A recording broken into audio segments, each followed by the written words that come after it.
Bibigyang parangal ng House of Representatives ang dalawang Pinay boxer na lumahok sa 2024 Paris Olympics na sina Nesty Petesio at Ira Villegas. Handog ng Kamara ang Congressional Medal of Distinction para sa naging tagumpay ng dalawa matapos makuha ang dalawang bronze medal para sa bansa.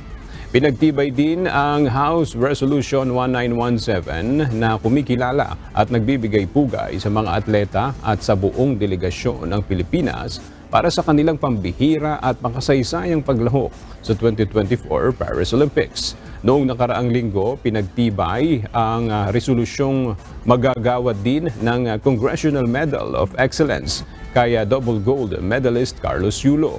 Ayon sa mga author ng nasabing resolusyon sa pangunguna ni House Speaker Ferdinand Martin Romualdez, nagpakita ng kamanghamanghang lakas, disiplina at pagtitiyaga ang mga atletang Pilipino kasama ang buong delegasyon ng bansa sa katatapos lang na 2024 Paris Olympics kung saan nanguna ang Pilipinas sa mga bansa sa Southeast Asia at ika-37 naman sa buong mundo.